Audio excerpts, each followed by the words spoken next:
Ce n'est pas un leader, c'est un poids. Les mots restèrent en suspens dans l'air comme une lame aiguisée, froid, délibéré et destiné à blesser. Le capitaine Marcus Thorne ne les avait pas criés. Il n'en avait pas eu besoin. Sa voix était calme, mais son ton était imprégné d'un dédain tranquille. Tous les membres présents dans la salle de briefing se figèrent. Même le projecteur sembla s'arrêter au milieu d'un clignotement. Tous les regards se tournèrent lentement vers la femme qui se tenait près du fond de la salle, la posture droite, le visage impassible. La lieutenant Eliza Ward ne tressaillit pas. Elle ne lança aucun regard noir. Elle se contenta de rester là, les lèvres pincées en une fine ligne, comme pour s'interdire de saigner de l'intérieur. Thorne se retourna vers la carte affichée derrière lui. L'opération Dustlight exige de la précision, de l'unité et un contrôle total sous la pression. Nous ne pouvons pas nous permettre de maillons faibles dans la chaîne. Personne ne parla.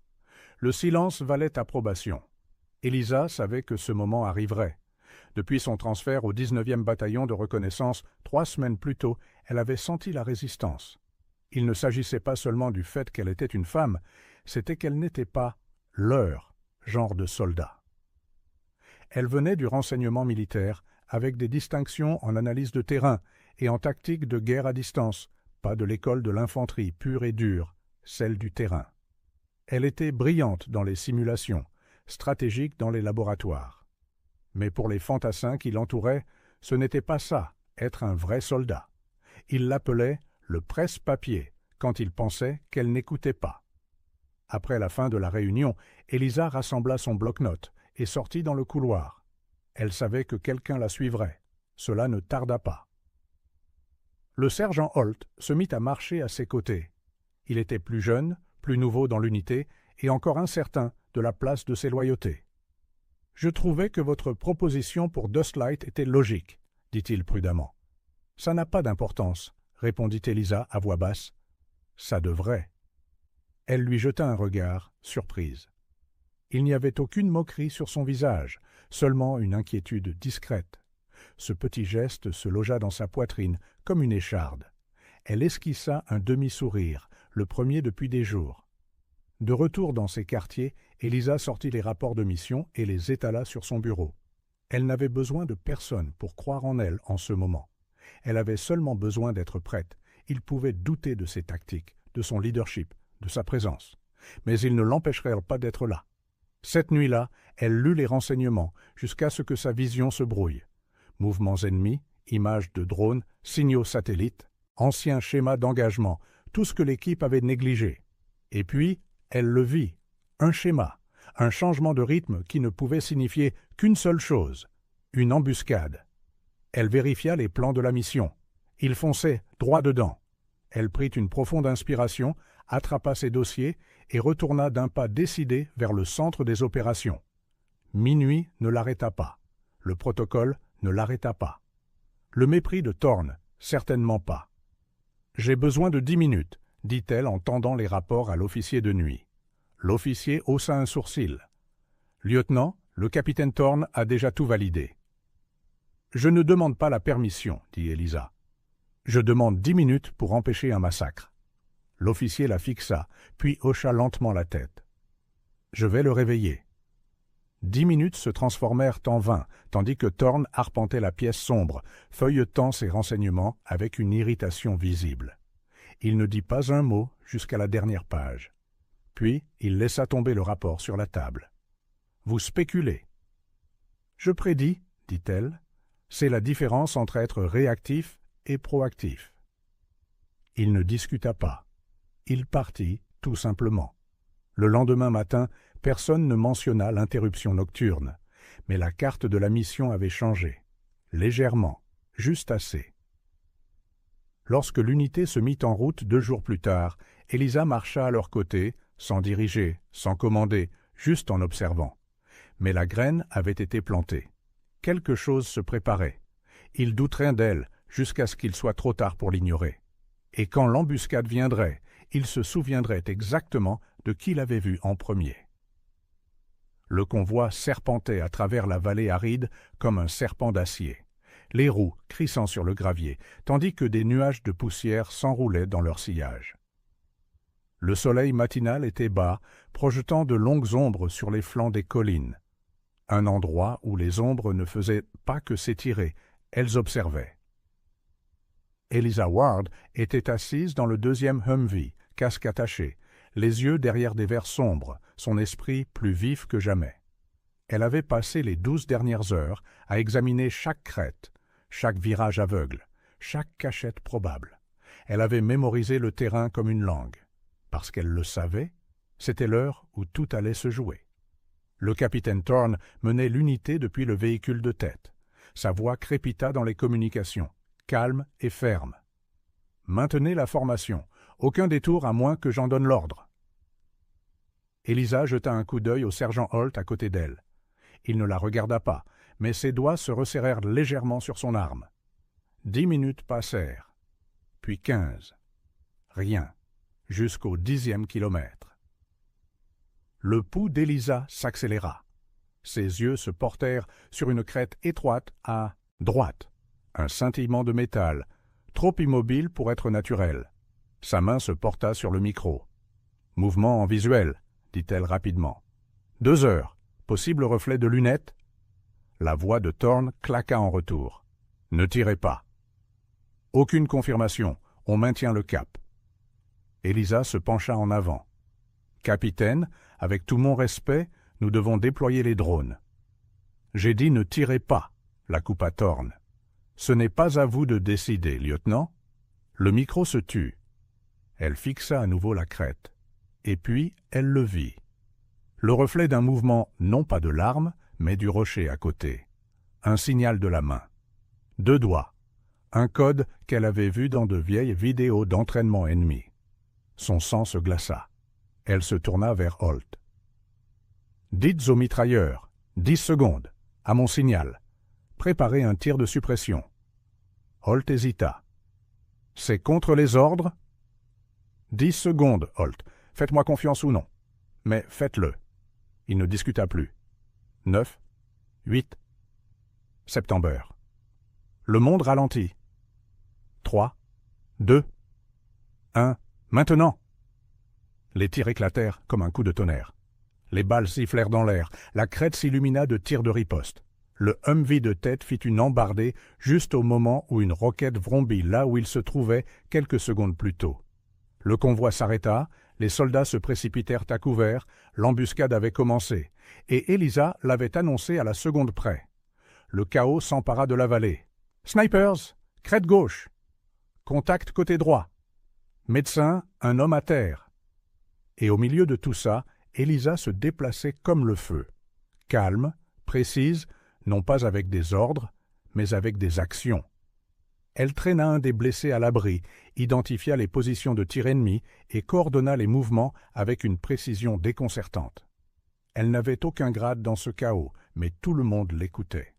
Le capitaine Thorne avait été coupé de ses communications lors de l'explosion initiale. Pendant nos minutes entières, le commandement incomba à Eliza, non par attribution, mais par nécessité, et elle l'assuma pleinement. Au moment où les renforts arrivèrent et que la poussière commençait à retomber, 3 ennemis étaient miottes morts, 2 capturés, et pas un seul soldat de l'unité n'avait été tué. Blessé, oui. Secoué, absolument. Mais vivant. Vivant parce que quelqu'un n'avait pas attendu qu'on lui dise quoi faire. De retour à la base, le silence enveloppa l'équipe comme un brouillard. Personne ne parla en descendant des véhicules. Les regards se croisèrent. Des mots furent échangés en silence. Il n'y eut ni applaudissements, ni musique de victoire. Juste de la compréhension. Le capitaine Thorne sortit de l'infirmerie avec un pansement frais sur la tempe. Il regarda Eliza de l'autre côté du tarmac. Un instant, l'ancienne froideur était là. Mais maintenant, elle était ébranlée, fissurée. Il s'approche d'elle. « Vous avez désobéi à un ordre direct, » dit-il. Elle soutint son regard. « Je vous ai sauvé la vie. » Une pause, puis « Ça ne change rien à la chaîne de commandement. » « Non, dit-elle doucement, mais ça pourrait changer qui la mérite. » Il ne répondit pas. Elle ne s'y attendait pas. Ce soir-là, pendant que les autres buvaient aux messes, Elisa s'assit seule devant les baraquements, contemplant les étoiles. L'adrénaline était partie. La fierté ne l'avait pas remplacée. Juste le calme, juste le savoir. Elle n'était plus là pour prouver quoi que ce soit. Elle l'avait déjà fait. Maintenant, ce n'était qu'une question de temps avant que le reste du monde ne la rattrape. Au lever du jour suivant, l'histoire s'était répandue dans le camp Léviathan comme une traînée de poudre, bien que personne n'osât en parler trop fort. La lieutenant Ward a prédit l'embuscade. Elle a annoncé le tir avant l'explosion. Thorne a perdu ses communications, et elle a pris le relais. Chaque récit ajoutait un fragment de légende, mais Elisa ne s'en délectait pas. Elle avait passé la matinée à l'infirmerie, prenant des nouvelles des 2 soldats blessés pendant l'engagement. L'un d'eux, un soldat de première classe qu'elle connaissait à peine, la regarda simplement avec des larmes dans les yeux et murmura « Vous m'avez sauvé la vie ». Elle ne sut que répondre. De retour dans la salle des opérations, elle fit face à sa nouvelle réalité. Là où il y avait eu des sourires narquois et du silence auparavant, il y avait maintenant de la distance, pas du respect, pas encore. Quelque chose de plus froid, l'incertitude, la peur d'avoir eu tort. Les mêmes personnes qui s'étaient moquées d'elle ne savaient plus comment la regarder dans les yeux. Le sergent Holt fut l'un des rares à ne pas changer. Il l'approcha lors d'un briefing stratégique plus tard dans la journée. « Ils disent moi que le capitaine Thorne a essayé d'enterrer les renseignements des drones que vous aviez apportés avant la mission, dit-il à voix basse. Elisa jeta un œil au dossier devant elle. « Ça n'a pas d'importance. Je n'ai pas fait ça pour gagner une joute politique. »« Non, dit Holt, mais maintenant vous êtes en plein dedans. » Plus tard cette semaine-là, elle fut convoquée dans le bureau du colonel. Le colonel Evers était un officier de la vieille école, sévère, mais pas aveuglé par l'orgueil. Il fit signe à Elisa de s'asseoir. « Lieutenant, commença-t-il, ce que vous avez fait sur le terrain a sauvé cette unité. Le rapport de mission attribue votre initiative et votre analyse à la mitigation de ce qui aurait pu être une embuscade fatale. Mais vous avez violé le protocole, outrepassé votre position et désobéi à un ordre direct. »« Je comprends, » dit calmement Elisa. Il l'étudia. « J'ai parlé avec le capitaine Thorne, il a demandé votre transfert. » Le cœur d'Elisa se serra, mais elle ne le montra pas. « Je vois. »« Mais je l'ai refusé. » Elle cligna des yeux. « Le leadership, ce n'est pas toujours avoir raison. »« C'est savoir quand faire confiance à ceux qui ont raison, » poursuivit le colonel. « Vous avez gagné cette confiance. Avec effet immédiat, vous êtes réaffecté pour diriger l'équipe de reconnaissance pour l'opération Wildfire. » Elle eut le souffle coupé. L'opération Wildfire était classifiée, connue de quelques-uns seulement. Elle était complexe, à haut risque et cruciale, et on lui en donnait les rênes. « Mais mon colonel, qu'en est-il de l'équipe ?»« Ils ne voudront pas. »« Ils n'ont pas à le vouloir, lieutenant. Ils obéiront, ou ils seront remplacés. » Et c'est ainsi que sa crédibilité gagnée sur le champ de bataille se transforma en véritable commandement. Mais cela ne se fit pas sans coup. Cette nuit-là, elle trouva son casier saccagé.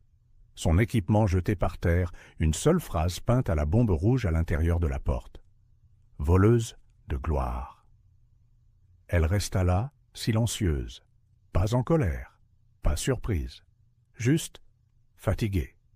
Elle ne le signala pas. Elle se contenta de nettoyer. Dans les semaines qui suivirent, Elisa se plongea dans la planification de l'opération Wildfire. Elle n'avait pas besoin de vengeance. Elle avait besoin de résultats. Elle lut des cartes jusqu'à ce que ses yeux la brûlent, créa des simulations jusqu'à ce que l'ordinateur plante et parcourut le terrain 2 fois elle-même, en personne, avec Holt à ses côtés. Et lentement, subtilement, l'équipe commença à changer. Un caporal qui l'avait autrefois évité lui demandait maintenant son avis. Un sniper qui n'avait aucune foi dans les officiers du renseignement s'asseyait désormais à côté d'elle pendant les exercices de stratégie. Même le sergent Kerr, qui avait ri aux éclats la première fois qu'elle était entrée dans l'unité, suivait maintenant ses directives sans hésitation. Mais tout le monde ne changea pas. Le capitaine Thorne garda ses distances. Son orgueil ne s'en était pas remis. Et les chuchotements ne cessèrent pas. Elle a juste de la chance. Elle a joué avec le système. Elle échouera la prochaine fois. Ça n'avait pas d'importance, parce qu'Elisa ne cherchait plus l'acceptation. Elle construisait autre chose. La nuit précédant l'opération Wildfire, la base semblait vide, silencieuse de cette manière que seuls les soldats reconnaissent. Le genre de silence qui ne vient pas de la paix, mais du souffle avant l'impact. Dans la tente de commandement, les cartes étaient étalées comme des promesses tacites, illuminées par la lueur stérile des néons. Elisa Ward se tenait au centre de tout cela, la tête penchée sur les coordonnées qu'elle avait vérifiées 100 fois. Holt entra avec 2 cafés et en posa un 100, un mot à côté d'elle. « Tu as tout fait correctement, » dit-il.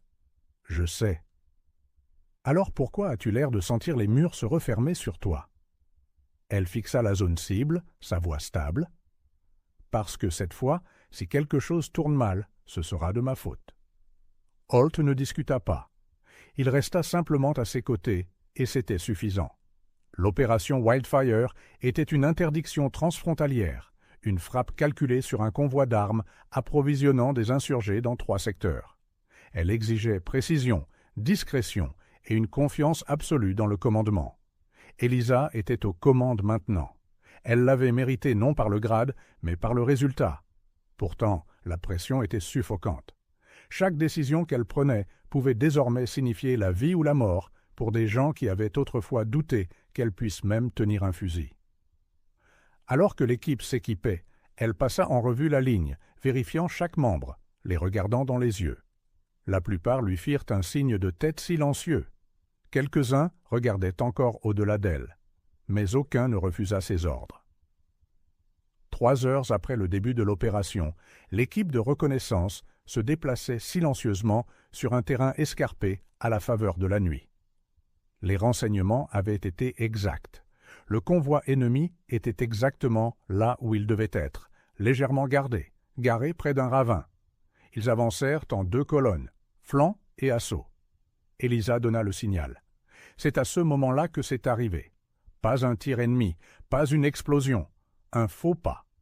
Le soldat d'Olanais, nerveux et nouveau, glissa sur une pente et heurta un fil-piège. Pas pour des explosifs, pire. Une fusée éclairante fusa dans le ciel, peignant le terrain d'une lumière rouge sang. Et d'un seul coup, toute la crête s'embrasa.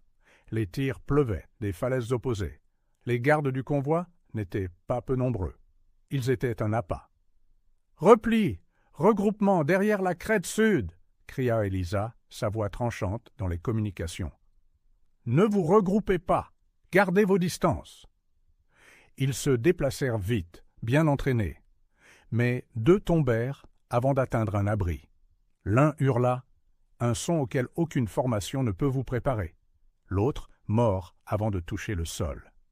Elle sentit la panique, pas la sienne, la leur. La respiration rapide, les ordres qui vacillent, des hommes attendant que quelqu'un leur dise quoi ressentir. Elle n'avait pas le temps de pleurer, seulement de diriger. Elle prit la décision. On ne bat pas en retraite. On change de route. Holt prend Bravo par le chemin est. À 2 kilomètres plus haut, il y a un passage rocheux surélevé. Tu auras une ligne de tir dégagée sur les mitrailleurs. J'attirerai le feu avec Alpha. « C'est du suicide, » dit Holt. « C'est ça, le commandement, » répondit-elle. Puis elle se mit en mouvement. Son équipe la suivit sans protester. Les 15 minutes suivantes furent faites de feu et d'acier. Elisa sprinta à travers la fumée, aboya des ordres et couvrit son équipe avec des tirs de suppression. Elle fut touchée, à l'épaule, et l'ignora. La douleur n'avait pas d'importance. Pas encore. Quand l'équipe de Holt fit enfin pleuvoir le feu depuis le passage surélevé, la ligne ennemie se brisa. Les gardes du convoi se dispersèrent. 2 se rendirent. 3 gisaient immobiles dans la poussière. Les autres disparurent dans l'obscurité. Le silence revint. Pas la paix. Juste le silence. Alors que les médecins arrivaient et comptaient les blessés, Elisa s'assit sur le capot d'un camion calciné, son corps tremblant. Non de peur, mais des séquelles du contrôle. Son bras était visqueux de sang. Un infirmier de terrain vint à ses côtés. « Il vous faut une civière. »« J'ai besoin de savoir combien on a perdu d'hommes, » dit-elle.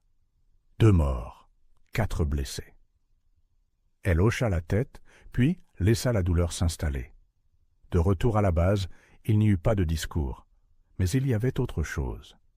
Le sergent Kerr l'approcha le lendemain, non avec moquerie, mais avec sa casquette à la main, tenue sur sa poitrine.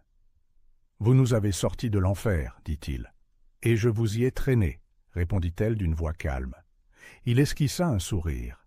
« Bien, c'est ce que font les leaders. » Pour la première fois, cela semblait réel. Pas la victoire, le respect.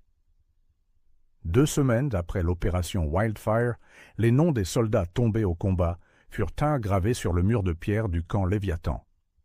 La cérémonie fut brève, comme la plupart en temps de guerre, silencieuse, solennelle, sans apparat. Eliza Ward se tenait à l'arrière, le bras toujours en écharpe, les bandages en dessous chauds contre la chaleur de l'après-midi. Le vent du désert murmurait à travers les drapeaux, les faisant flotter comme des vérités fragiles. Elle ne parla pas pendant le service. Elle n'en avait pas besoin. Tout le monde savait déjà qui elle était. La base avait changé depuis la mission. Pas seulement la façon dont on la regardait, mais la façon dont on lui parlait. On lui demandait son avis maintenant. On l'invitait au briefing, non par politesse, mais par nécessité. Les mêmes hommes et femmes qui avaient levé les yeux au ciel quand elle entrait dans une pièce s'arrêtaient maintenant au milieu d'une phrase quand elle parlait. Le respect n'arriva pas d'un coup. Il s'infiltra lentement, morceau par morceau, gagné au bord d'une crête sous le feu. Mais tout le monde ne s'adapta pas. Le capitaine Marcus Thorne demanda sa réaffectation 2 jours après la mission. Sans un mot, sans remords. Son départ fut aussi froid que sa présence l'avait toujours été. Le dernier jour, il passa à côté d'elle dans la salle des opérations. Un instant, elle pensa qu'il pourrait dire quelque chose. Des excuses, peut-être. Une reconnaissance. Mais il ne le fit pas. Il continua simplement son chemin. Et d'une certaine manière, c'était mieux ainsi. Parce qu'à ce moment-là, elle n'avait plus besoin de son approbation. Ce dont elle avait besoin, c'était de continuer à avancer. Le colonel Evers l'appela le lendemain matin. « Vous êtes envisagé pour le commandement Delta, dit-il. Ce sont des opérations clandestines. Rapides, à enjeu élevé. »« Je ne suis pas une espionne, mon colonel. »« Non, vous êtes mieux que ça. Vous êtes un soldat qui réfléchit, qui a prouvé qu'elle peut tenir la ligne et la franchir quand c'est nécessaire. » Elle étudia son visage. Est-ce une récompense ou un test? Il lui offrit le plus léger des sourires. « Oui ?» Eliza rit, un rire épuisé, honnête. « J'ai besoin de 48 heures pour réfléchir. »« Vous l'avez mérité. » Elle quitta le bureau et se dirigea directement vers les baraquements. Là, sur sa couchette, se trouvait une note. Pas de signature, juste 5 mots, griffonnés au stylo, sur le coin plié d'un rapport tactique. « Tu as commandé quand ça comptait. » Elle la fixa longuement. Ce soir-là, le mess de la base était plus bruyant que d'habitude. Quelqu'un avait apporté une enceinte bon marché, et la musique pulsait à travers les murs. Holt la retrouva de nouveau dehors, contemplant les mêmes étoiles que des semaines auparavant. « Tu crois qu'ils arrêteront un jour de te tester ?» demanda-t-il. « Non, dit-elle. Et je ne le veux pas. » Il lui tendit un verre d'eau, pas d'alcool sur la base, et s'appuya contre le mur à côté d'elle. « Tu aurais pu dire non, » ajouta-t-il. « Tu n'étais pas obligé de désobéir à Thorne. Tu n'étais pas obligé de prendre la tête à Wildfire. Tu n'étais pas obligé de traîner le corps de Kerr derrière le camion sous le feu. »« Je sais. »« Alors pourquoi ?» Elle ne répondit pas tout de suite. Elle regarda simplement le désert. Parce que quelqu'un devait le faire. Et c'était tout. Pas de vengeance, pas de validation, juste la vérité. Avant la fin de la semaine, elle se tenait devant sa nouvelle escouade. 6 visages inconnus, chacun affûté, éprouvé, sceptique. Le commandement Delta n'était pas un endroit pour les bleus, ni pour les gens faciles à impressionner. Ils ne sourirent pas quand elle se présenta. Elle ne s'y attendait pas. Elle dit simplement « Je suis la lieutenante Eliza Ward. Vous n'avez pas besoin de m'apprécier. Vous n'avez même pas besoin de me faire confiance. Pour l'instant. Mais je vous promets ceci. Si les portes de l'enfer s'ouvrent, je le traverserai la première. » Personne n'applaudit, mais personne ne se moqua non plus. Ils se contentèrent de hocher la tête. C'était suffisant. Elle sortit de la salle de briefing, les épaules droites, le cœur stable. Elle n'était plus là pour se prouver. Elle était là pour diriger. Parce que quand personne d'autre ne croit que vous en êtes capable, c'est à ce moment-là qu'on commande, malgré tout.